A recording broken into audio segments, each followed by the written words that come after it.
Dentro da ciência, do catastrofismo, que agora tanto criacionistas quanto evolucionistas têm estudado, nós temos visto que realmente o planeta Terra já passou por algumas situações de grande anormalidade, diferentes daquelas que nós encontramos hoje. Se foram uma só ou se foram várias, ainda está em aberto. Mas o questionamento continua. Dentro da questão dos criacionistas, uma proposta que eles têm, proposta básica, é que o planeta Terra já experimentou no passado pelo menos uma catástrofe global. Existe uma teoria muito interessante que é a teoria das hidroplacas. Outra teoria muito conhecida é a teoria das tectônicas de placas. E nós vamos tratar um pouquinho da teoria das hidroplacas. Essa teoria, ela procura descrever o rápido aparecimento dessa crista oceânica, essa cadeia de montanhas no fundo dos oceanos, a rápida movimentação das placas continentais, ou seja, África e América do Sul se afastando, não numa velocidade pequena como a que é hoje, mas no passado alguma coisa deve ter acontecido que elas se movimentaram um pouco mais rapidamente do que elas têm movimentado hoje, e a rápida formação também de canyons. E tem outros aspectos, não vou entrar em todos eles, mas vou mencionar principalmente esses. E rápida formação das cadeias de montanhas também, como expliquei a questão das dobraduras. Uma outra proposta é que os fósseis encontrados hoje, e a sua distribuição também na coluna geológica, é literalmente devido a um processo que nós conhecemos chamado liquefação. Só para explicar rapidamente, liquefação é aquele sentimento que você tem, aquela percepção que você tem, quando você chega lá no oceano, vai lá na praia, entra lá dentro da água, está com a água batendo ali pela sua canela, vem a onda, tchum, bate em você, e daí quando a onda volta, vai embora, você tem a impressão que o fundo seu pé está afundando. Isso daí não é uma impressão, é real. Isso daí se chama liquefação, é quando a área onde você está pisando perde a sua densidade, você afunda. Em terremotos é muito comum isso aí acontecer. Um que teve lá no Japão em 74, houve essa parte de liquefação do solo devido ao tremor. Um prédio de 11 andares, 7 andares afundaram. Você só vê os últimos 4 andares acima da superfície do prédio. Isso é o que a gente chama de liquefação. Então nós temos vários fenômenos como esse conhecidos no planeta. Então vamos tratar um pouquinho cada um deles, só para olharmos e vermos isso daí. Bom, primeiro, questão dos canyons. Essa é uma área muito interessante. Vocês têm aqui no Rio Grande do Sul, lá nas Serras Gaúchas, um cânion fabuloso. Lá nos Estados Unidos tem um que é muito conhecido como Grand Canyon. O Grand Canyon tem algo muito característico nele. Primeiro é o seguinte, é que se você olhar, as paredes do cânion são muito íngremes. O problema é que ali nós conhecemos os coeficientes de erosão do vento e da chuva. Nos é dito que esse cânion tem 6 milhões de anos.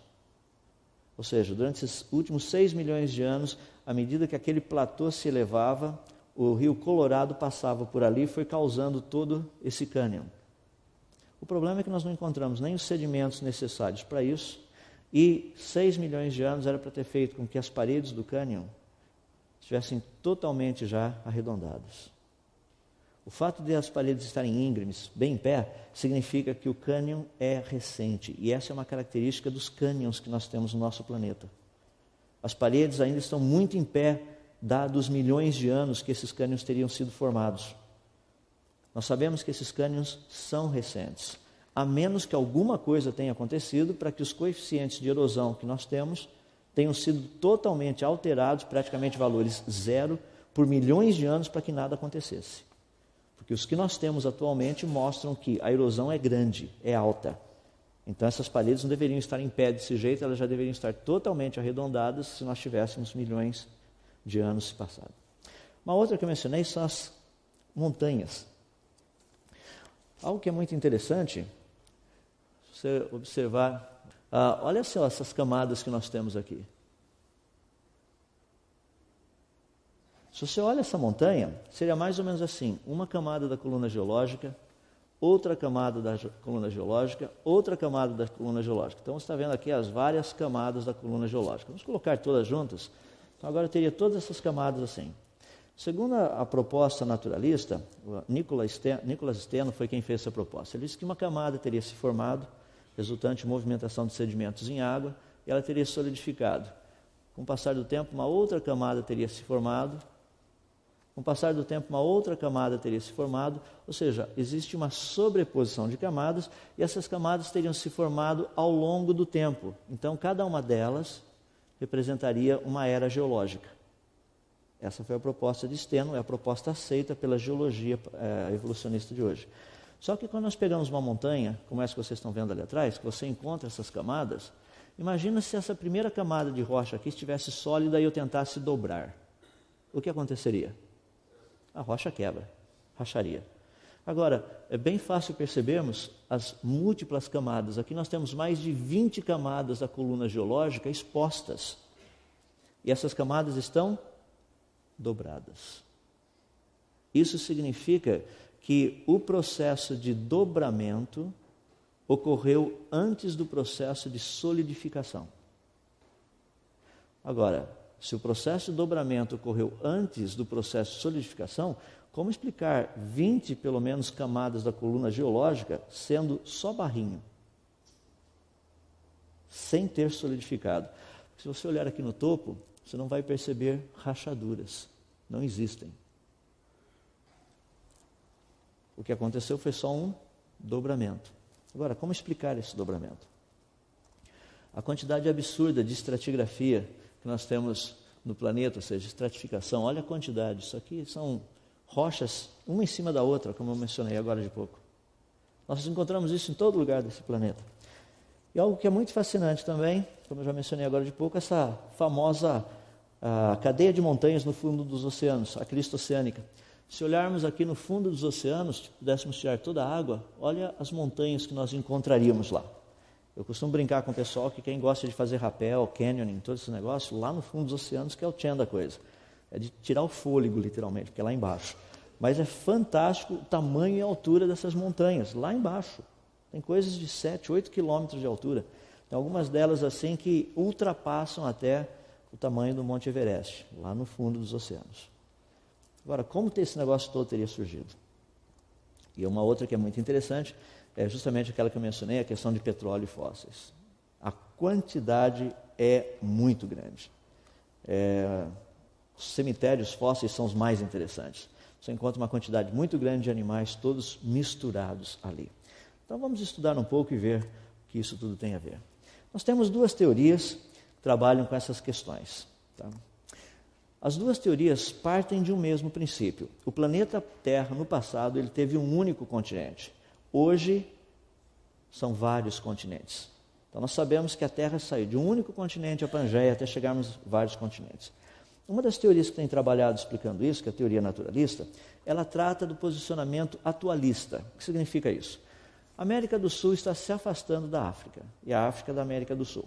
Os dois estão se afastando a uma velocidade de aproximadamente 2 a 5 centímetros por ano, que é a velocidade que a unha cresce por ano. Então, mais ou menos essa velocidade. Se deixar sua unha crescer um ano inteiro, no final do ano você vai ter uma ideia o quanto que a África se afastou da América do Sul e vice-versa.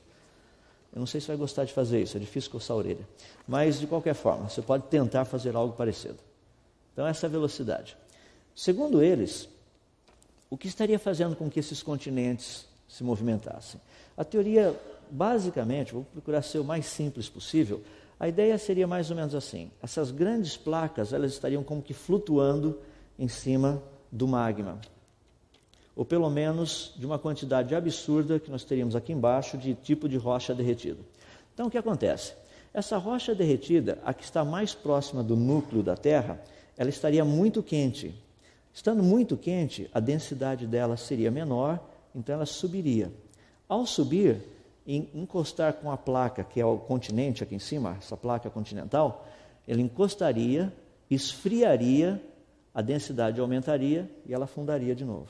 Esquentaria, densidade diminuiria, subiria, então funcionaria como um sistema de circunvecção. Tá? E esse negócio estaria empurrando a placa continental. O problema é porque, por exemplo, a África está indo para cá e a América do Sul para cá. Ou seja, os movimentos são assim aqui e do outro lado seria o contrário. Então, tem que ter uma região aqui no meio que alguma coisa está acontecendo ali que, se eles estão virando assim, esse meio teria que estar afundando. Em vez de ter algo desse jeito, nós temos algo desse jeito.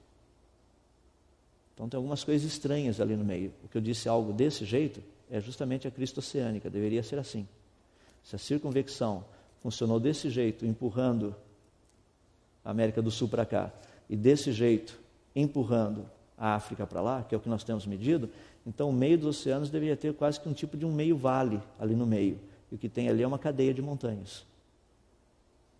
Um outro problema que temos com isso é que quando você tem rocha subindo, no caso o magma, tá? Encostando aqui e tentando empurrar esse negócio, tem um coeficiente de atrito. O coeficiente de atrito é muito baixo quando você tem, por exemplo, essa rocha toda derretida. Esse negócio encostando aqui iria aquecer a rocha aqui de cima, fazendo que uma parte dela aqui estivesse quase que próximo do ponto de fusão. Seria quase como você tentar fazer gelo e empurrar gelo. Ou seja, o coeficiente de atrito é extremamente baixo. Então tem todo um mecanismo que é interessante, mas nós não sabemos, primeiro, que força é essa que estaria empurrando os continentes. Nós não sabemos também, a outra que é importante, qual a origem da energia para produzir essa força, porque a massa que está aqui em cima é muito grande. Então esses questionamentos todos estão sendo relacionados com as teorias relacionadas com tectônicas de placas, ou seja, é uma teoria? É, mas ela precisa ser testada ainda mais. Fala-se que, por exemplo, quando você assiste lá o Fantástico, que não é uma fonte de informação científica, mas o pessoal diz o seguinte: não, a América do Sul está se afastando, daqui a pouco a gente vai encostar lá na China do outro lado, só daqui a alguns milhões de anos. Será que é isso mesmo? Como é que a gente vai chegar lá do outro lado? Que forças são essas que estão nos levando até lá?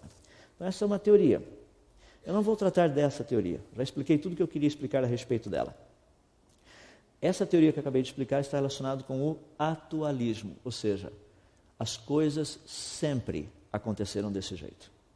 Esse é o mecanismo pelo qual a Terra funciona. A ideia do catastrofismo e a teoria das hidroplacas está relacionada com algo diferente. Ou seja, o planeta Terra nem sempre funcionou desse jeito. Nós estamos vendo alguma coisa diferente daquilo que ele já foi no passado. Algo aconteceu. E essa teoria está relacionada com um lençol de água subterrâneo primitivo que deveria estar entre 11 e 12 quilômetros de profundidade. E esse mega reservatório de água, quase que em volta toda da superfície da Terra, teria chegado até a nossa superfície. Então essa é a ideia principal da teoria, mostrando que no passado essa movimentação de placas continentais foi rápida, o aparecimento de cadeias de montanhas foi rápido, a formação dos cânions foi rápida, e tudo aquilo que nós encontramos no planeta Terra ocorreu num curto período de tempo e não em milhões ou bilhões de anos. Então vejamos um pouquinho a respeito disso. Essa teoria foi uma teoria proposta por Dr. Walt Brown. Deixe-me apenas voltar de novo naquele ponto que eu disse logo no começo. O papel da ciência é testar teorias e não testar ou ficar preocupado com suas implicações religiosas. O papel da ciência é testar teorias. É isso que nós devemos fazer. Então vamos pensar um pouquinho a respeito disso. A teoria do Dr. Brown, ela está baseada praticamente em alguns poços de grande perfuração, de grande profundidade. Esses poços foram perfurados na Rússia, um na Rússia, um outro na Alemanha. No da Rússia, 12 quilômetros de profundidade, no da Alemanha, 9 quilômetros de profundidade. Lá embaixo eles encontraram água, inclusive água com 2 vezes a salinidade da água do mar. Isso foi algo muito raro. A proposta baseada nisso seria o seguinte, que o planeta Terra no passado ele possui uma geologia diferente daquela que ele possui hoje. Ou seja, se você pegar a Pangeia primitiva, as montanhas não seriam tão altas quanto as montanhas de hoje, nem o fundo dos oceanos tão profundos quanto o que eles são hoje. Ou seja, nós estaríamos tratando de uma Terra com uma outra geologia. Mais ou menos as montanhas da Pangeia teriam uma altura máxima acima do nível do mar de 2,5 km, assim isso estourando. Hoje nós temos montanhas como o Pico Everest, vários quilômetros acima do nível do mar. Nós temos cordilheiras de montanhas que estão vários quilômetros acima do nível do mar. Antigamente, pelo menos dentro da proposta dessa teoria, não. Seria uma média de mais ou menos 2 km, 2,5 km no máximo. A média, segundo alguns modelos computacionais, não passariam de mais ou menos 1 km, 1,5 km acima do nível do mar. Então era uma terra muito plana. Não tinham todos esses acidentes geográficos que nós temos hoje. Também os oceanos não teriam mais do que 3,5 km de profundidade, esse é o limite deles. E lá embaixo, a cerca de 11, 12 quilômetros de profundidade, nós teríamos um lençol de água praticamente preso dentro de câmeras subterrâneas.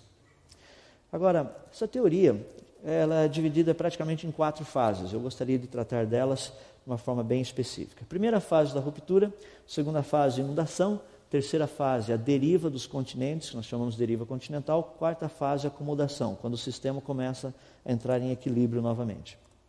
Então vejamos a primeira parte. Na primeira parte da ruptura seria como que essa água subterrânea teria chegado até a superfície. Existem várias propostas a respeito disso. Uma delas poderia ser a questão de impacto, ou seja, o corpo celeste vindo de fora poderia ter atingido a superfície do planeta. Ao atingir a superfície do planeta, produziria uma rachadura, fazendo com que essa água subterrânea chegasse até a superfície. Isso é algo que tem sido avaliado e o formato dessa rachadura, como vocês estão vendo aqui, uma parede, iria fazer com que a água lá de baixo chegasse até a superfície. Só que você teria praticamente 11 quilômetros de paredão para subir de água, chegar até aqui em cima. A própria pressão, o peso em cima dessa água, dessas placas que são as tectônicas hoje, pressionando esse negócio, faria com que essa água subisse em forma de uns jatos. Ou seja, você teria uma quantidade absurda de águas subterrâneas vindo de baixo rapidamente, isso daí passando por esse processo que é uma rachadura, fazendo isso como se fosse um tipo de um spray, jogando essa água até altitudes mais ou menos de até 50 quilômetros, lembra que é 20 quilômetros de altitude mais ou menos, a temperatura do ar ali é cerca de 50 graus abaixo de zero. Então você ia ter uma quantidade absurda de água chegando lá em cima, o que iria produzir uma quantidade muito grande de chuvas torrenciais e também muito gelo em pó. Agora as pessoas olham e falam assim, isso daí eu já vi na Bíblia, né? Já viu, abriram-se as fontes do grande abismo, as comportas do céu, isso daí eu já li. Isso daí é o quê? Implicação religiosa. Ciência não tem que se preocupar com isso. A ciência tem que se preocupar com o seguinte, existe a possibilidade disso ter acontecido?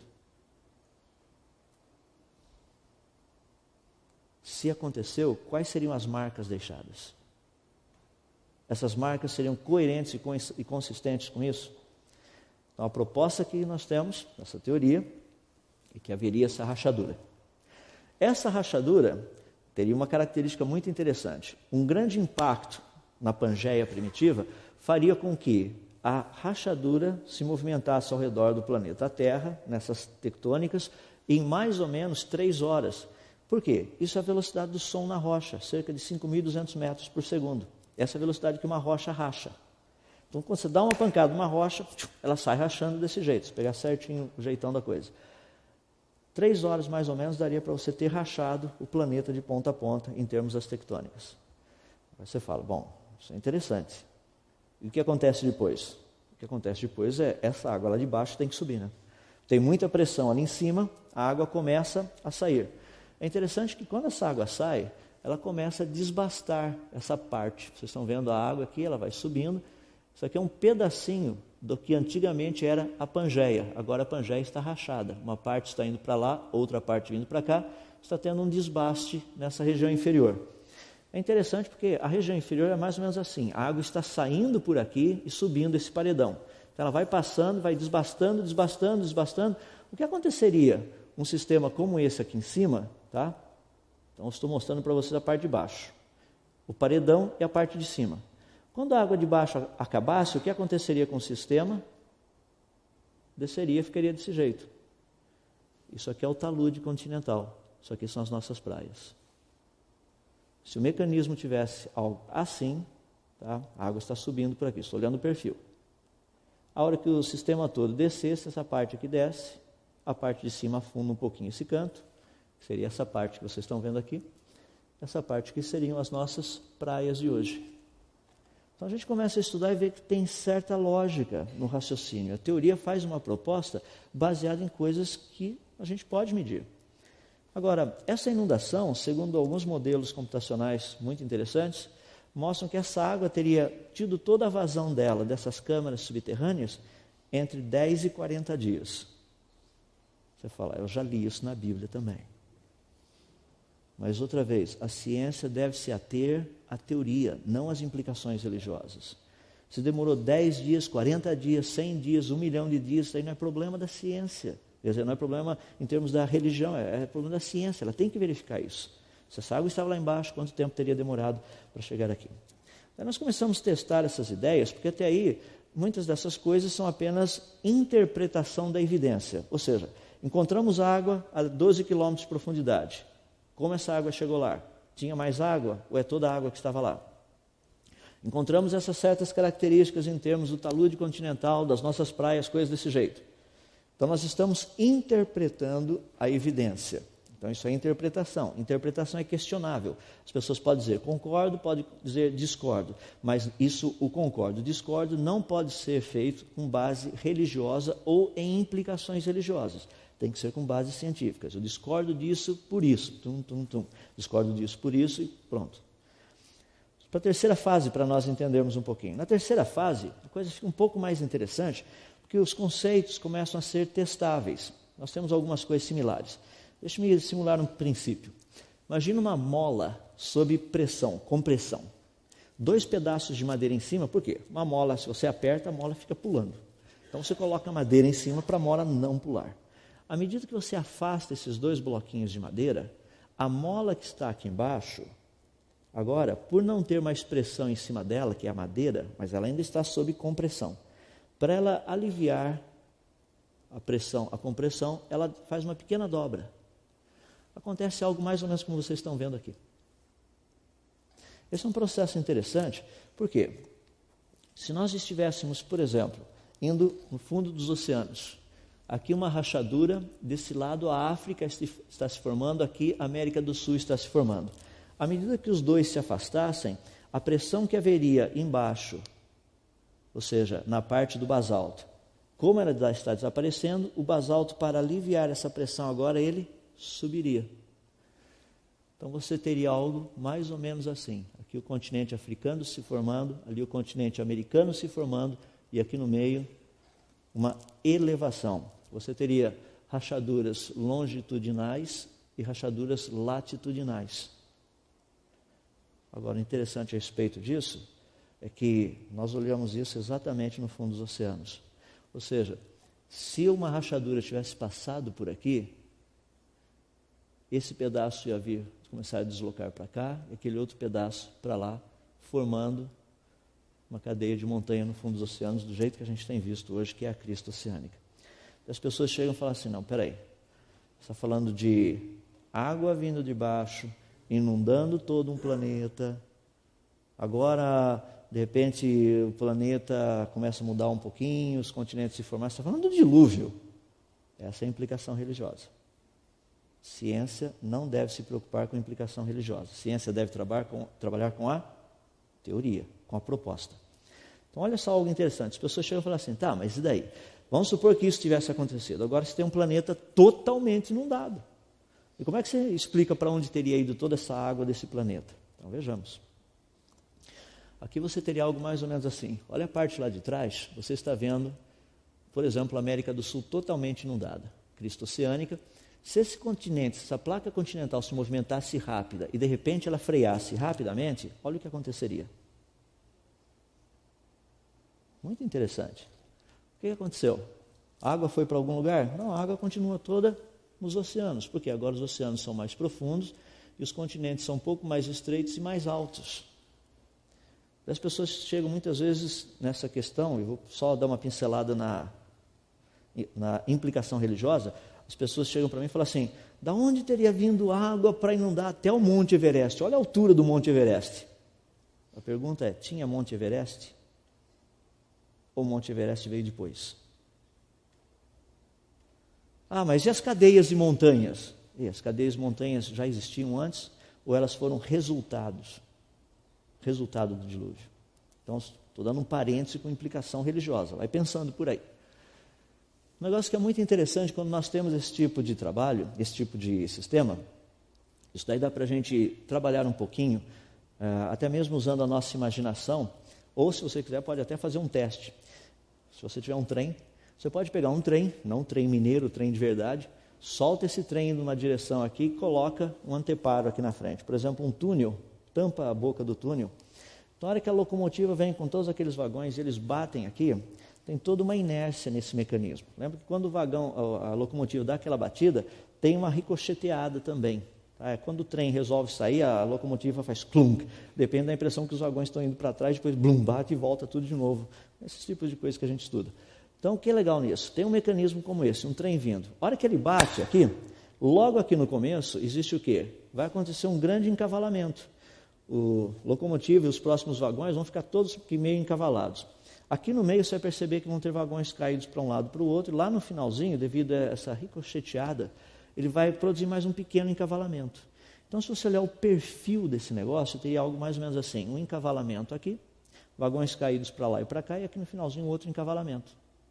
Se um continente se deslocasse para cá rapidamente, a hora que ele começasse a frear, ia ter vários encavalamentos. O encavalamento maior ocorreria, no caso, se o continente movimentou-se para cá e ele parasse rapidamente, o encavalamento maior aconteceria aqui. Aqui no meio você teria planaltos e planícies, ou seja, uma cadeia principal de montanhas, planaltos e planícies, e uma cadeia secundária de montanhas aqui no cantinho. Que é mais ou menos um mecanismo como esse. Isso aí nós estudamos na parte de inércia. Agora, lembrem-se que uma placa continental movimentando-se a 2 a 5 centímetros por ano jamais produziria isso. Não existe inércia suficiente para produzir todas essas dobraduras que nós precisaríamos. Que nós vemos, não que nós precisaríamos, que nós encontramos. Agora, se você olhar, por exemplo, na América do Sul, você vai perceber isso de uma forma bem simples. Aqui nós temos o quê? A América do Sul se deslocou nessa direção. Aqui você tem a Cordilheira dos Andes, planaltos e planícies, cadeias secundárias de montanhas. Na América do Norte, as rochosas estão aqui, porque a América do Norte se deslocou para aquela direção, planaltos e planícies aqui no meio, cadeias secundárias de montanhas do outro lado. Para a África, que se deslocou do outro lado, ou seja, veio para a sua direita, aqui você tem cadeia principal de montanhas, planaltos e planícies e algumas cadeias secundárias de montanhas ali. Lembra que esse é o bloco maior, a deformação não seria tão grande. Algumas coisas interessantes, se você pegar, por exemplo, na Índia, tem uma região ali do Planalto Deccan, você vai encontrar uma quantidade absurda de lava solidificada. Vulcão nenhum do planeta, ou seja, se você somar todos os vulcões do planeta, eles não jogaram tanta lava junto quanto que a gente encontra nessa região do Deccan. Aqui você tem a formação dos Himalaias, dá para perceber que esse sistema foi empurrado para cima, as compressões. Então as montanhas seriam nada mais, nada menos do que compressões. As compressões desses movimentos. Só que isso não poderia ter ocorrido dentro do atualismo sugerido pela teoria das tectônicas de placas. Então nós temos duas teorias para serem testadas. É muito interessante. O problema é que a teoria das hidroplacas não tem sido aceita e não tem sido testada coerentemente devido às suas implicações religiosas. Agora, implicação religiosa não é parte da ciência. Nós temos que testar a teoria independente das implicações religiosas. Tem um bom embasamento? Tem. Faz sentido? Faz. Então, hoje o que nós estamos vendo é todo esse contexto praticamente aí só essa estabilização do sistema. Por quê? Porque esse catastrofismo, pelo que tudo indica, foi recente. Tem aí os seus mais ou menos 4.000 anos, 5.000 anos por aí. Poderia ter muito mais do que isso, não. Devido às estruturas que nós temos no planeta mostrarem que foi recente. Você tem, por exemplo, os rios do nosso planeta. Você pega o Amazonas, pega o Mississippi, pega o Nilo, o Congo. Esses são rios gigantescos que derramam uma quantidade de sedimentos absurdas nos oceanos. É violento a quantidade de coisa que eles arrastam. Quando você faz um estudo da quantidade de sedimentos que está lá no fundo dos oceanos decorrente do que esses rios estão trazendo, é fácil observar que esses rios, dado as taxas atuais que eles estão levando, esses negócios aí não devem ter mais do que 5.000 anos. Os rios não podem estar correndo mais do que isso. Porque a quantidade de sedimentos no fundo dos oceanos é pequena. Se eles já estivessem correndo por ali há milhões e milhões e milhões de anos, obviamente, a quantidade de sedimentos lá embaixo seria diferente. Então o pessoal fala, mas isso é devido a são mudanças geológicas que tem no planeta. Eu entendo. Mas o rio está correndo há mais ou menos quanto tempo? A quantidade de sedimentos que nós temos lá no fundo. Nós temos cânions no fundo dos oceanos, que o corte desses cânions é tão grande, mas tão grande, que teria que ter tido uma corrente violenta, e você mede a corrente que tem ali hoje, é da ordem de mais ou menos 1 metro por hora. Isso daí não produz cânion. Então nós sabemos que coisas já devem ter acontecido no passado que mudaram a superfície do nosso planeta. Eu mencionei ontem à tarde um trabalho do Dr. Leonard Brand, lá da Cornell. O trabalho que ele fez foi o seguinte: ele pegou um tanque grande, estou só ilustrando ali em termos daqueles 2 galões de água para você ter uma ideia do mecanismo. Nesse tanque ele colocou muitos sedimentos, ou seja, partículas de rocha. Você mirilha uma rocha toda, faz só pozinho de rochas, coloca, mistura com muita água e muita lama e produz um processo de pressão e descompressão. Isso aí seria equivalente a você ter 2 galões de água, um deles com sedimentos, o outro com água, e os dois interligados com um tubo. E coloca num tipo como se fosse uma balança, uma gangorra. Quando esse daqui que tem sedimentos desce, o que tem água sobe. Daí a água desce por aqui, passa pelo cano, entra aqui por baixo, borbulha, faz com que os sedimentos aqui fiquem flutuando no meio da água. Quando o mecanismo inverte, o que tem água desce e o que tem solo sobe, a água daqui começa a filtrar pelo meio dos sedimentos, passa pelo cano, volta ali embaixo. Esse mecanismo é exatamente essa ideia desse tanque que o Dr. Leonard Brand trabalhou, produzindo pressão e daí descompressão. Um mecanismo como esse de pressão e descompressão produz aquilo que nós chamamos de estratigrafia, ou seja, camadas são formadas. O que o Dr. Leonard Brand propôs foi um tipo de um teste dessa teoria do Dr. Walt Brown. Se o planeta Terra estivesse totalmente inundado, você teria maré alta e maré baixa. Maré alta produz pressão, maré baixa produz descompressão. Se você tivesse um planeta inundado produzindo pressão, descompressão, através de maré alta e maré baixa, você teria a formação das camadas estratificadas que nós encontramos no nosso planeta hoje. A outra experiência que ele fez foi aquela de colocar animais mortos, anfíbios, mamíferos, répteis, aves, dentro desse tanque com água e lama, produzindo esses processos de pressão e descompressão. E o que ele descobriu foi algo interessante, algo que às vezes a gente nem pensa, um princípio tão simples da física, quando se trata com lei de empuxo, todos esses negócios aí, mas é uma coisa básica, ou seja, o que tem densidade maior fica lá embaixo, o que tem densidade menor vai ficar mais em cima. Peixe tem uma densidade muito alta, maior do que de répteis, de anfíbios, mamíferos e aves. Obviamente, se tem um monte de peixe soterrado, se tem um monte de répteis, anfíbios, aves, mamíferos, todos soterrados, lá embaixo, devido à densidade, vão ficar os peixes, um pouco mais em cima os anfíbios, um pouco mais em cima répteis e um pouco mais em cima mamíferos e aves. Agora, é interessante porque isso daí é exatamente o posicionamento que nós encontramos na coluna geológica. A pergunta é, a coluna geológica, então, ela mostra uma evolução, ou seja, essas camadas são cronológicas, ou essas camadas seriam classificatórias, ou seja, num evento você teria os animais com densidade maior aqui embaixo e densidade menor lá em cima. A ciência tem que pensar e avaliar as propostas. Então, alguma coisa aqui, só para você pensar um pouquinho. O que é fascinante a respeito disso é que essa proposta das tectônicas de placas, ela permanece como uma teoria. Trabalha principalmente na área de erosão e sedimentação, e a proposta é que isso teria ocorrido nesses últimos cerca de 600 milhões de anos, pelo menos. Mais específico devido aos fósseis e às camadas que nós encontramos ali do pré-cambriano, que são camadas bem definidas vindo dali para cá. Por outro lado, os criacionistas têm dito que essas camadas, poderiam ter ocorrido e se formado em apenas 1 ano. E é interessante porque isso aqui dá para a gente testar em laboratório, mostrando a formação da estratigrafia. Isso aí está relacionado com vazão de água, movimentação de sedimentos, tamanho dos grãos sedimentares. Todo esse negócio tem sido testado. No livro, inclusive, eu menciono vários trabalhos científicos que têm sido feitos nesse sentido. Então é muito interessante. Agora, o que tem sido interessante para mim é que eu tenho encontrado uma resistência muito grande a esse modelo. Mas esse modelo, ele é testável. O problema é que esse modelo tem implicações religiosas. Agora, outra vez, a ciência não deve deixar o modelo de lado pelas suas implicações religiosas.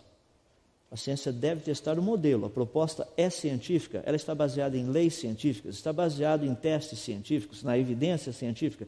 Se ela está, e podemos usar um modelo, ou seja, uma metodologia científica para testá-la, por que não? Deveríamos fazê-lo.